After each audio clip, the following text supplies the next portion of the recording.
Hey guys, this is Adam Common, the creator of Peanut Butter Jelly Wars, and I want to give you my thoughts real quick, all in one take, on the current state of the meta.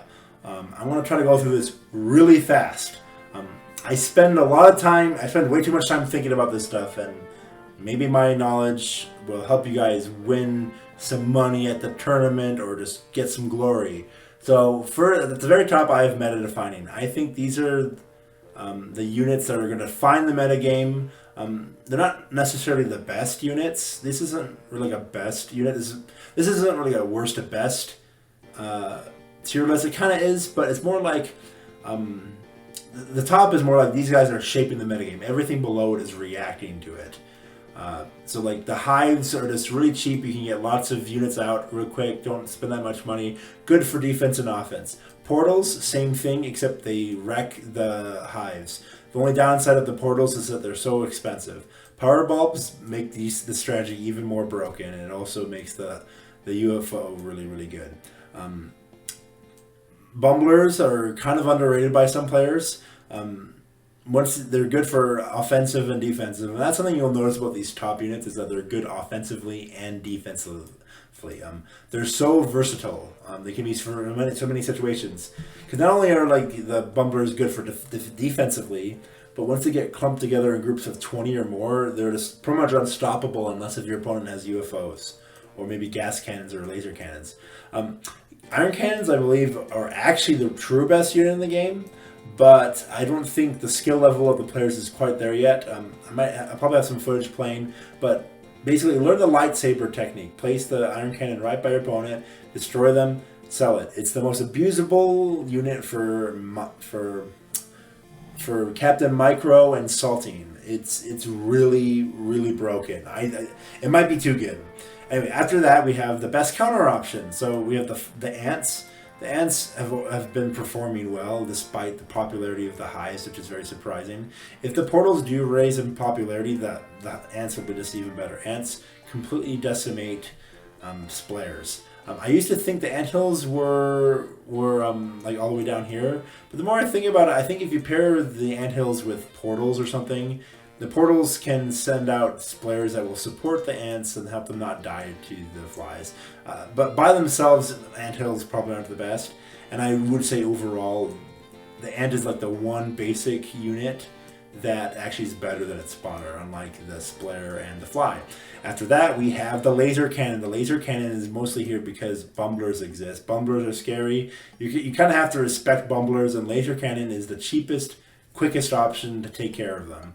Um, Splares is another good counter option against hives. However, portals are generally better. I would only use the splares if you're doing a more offensive strategy, or if you just maybe if your opponent's using flies and you know your opponent's going to do offensive strategy. After this is the respect it or lose, and you got to respect these guys or they will annihilate you. I repeat, they will annihilate you. The Roar Beetles have the second highest win rate in the game right now, in the tournaments at least. And the reason for that is people need to realize they need to build Toast. By the way, I didn't rank these units because you always have them, and it's really not as interesting to rank these. All of these are useful, you just need to know when to use them. Anyway, use Toast when your opponent builds Roar Beetles. Once you do that, and especially if you have laser cannons and bumblers, it's not going to be that bad. They can still be scary and they still can be used well, but I could see these guys going down here as people get better at the game. But right now I'm going to keep it here because some people might still not learn that lesson yet, and you can take advantage of that. Flies are the way the code works. Flies destroy jars, the enemy jar, faster than any other unit in the game. So your opponent could try to just send a bunch of flies really early and just try to. You'll like blink your eyes and then the jar will be destroyed. So you gotta be really careful. If you don't have splares, you gotta build like walls and walls of toast and cannons so your opponent can't get nearby. But even then, that might not be enough, and that's really expensive. You don't want to be in that situation. If your opponent has flies, you should probably have splares in there. Which might not be the best design. I might have to change that for the sequel. After that, these units are, I would say, just as powerful as the units up here, maybe probably more. The only thing is that they're kind of hard. They're harder to use.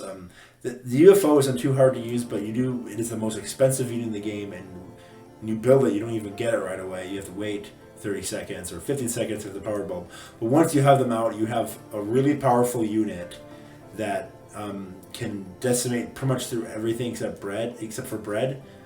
They also like kill bundles of bumblers in one hit, which is very helpful. They do struggle against hives because they constantly spawn out flies and they outrange them.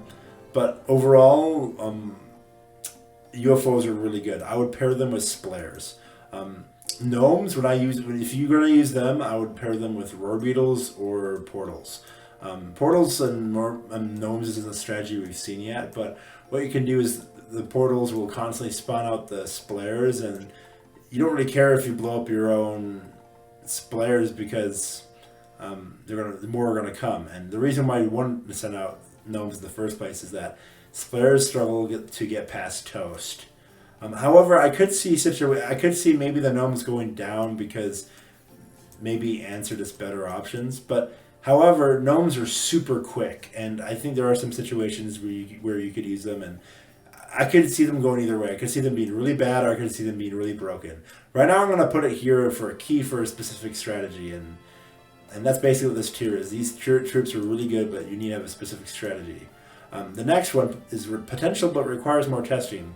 I was going to put these in this tier, but given further thought, I'm going to put them here because these things don't have a lot of results. Not too many people have been using them lately, and also I've recently buffed them. I made some major changes. So for the Psy Crab, the best thing to do with them is to pin your opponent down. Basically, you want to build cannons around your opponent's base at the very beginning of the game and deny their space. And then to keep the opponent from its cabin escaping from there, you can use Psy Crabs, which are very good at taking down the enemy captain since their spoons follow the captain.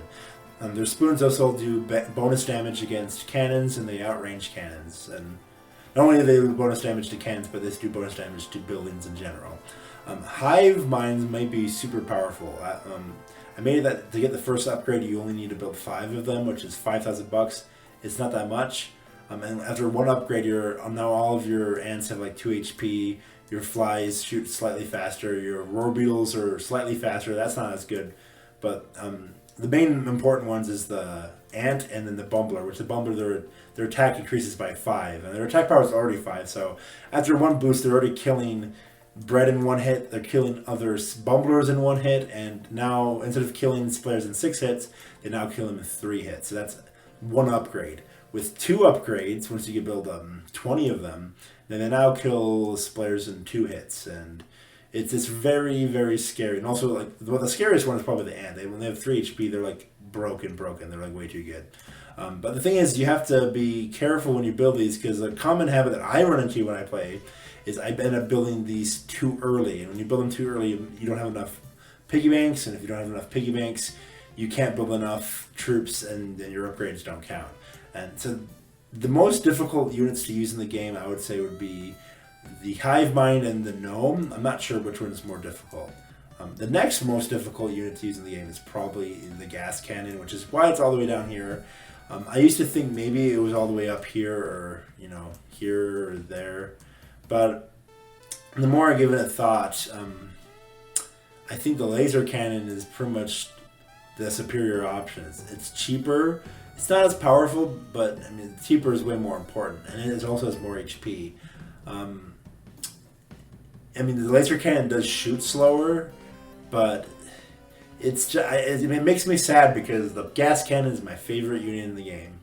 I used to think maybe you could do the pin down strategy with the Gas Cannon, since it's the longest range in the game, and you can just deny your opponent so many space, and you can just get them in there.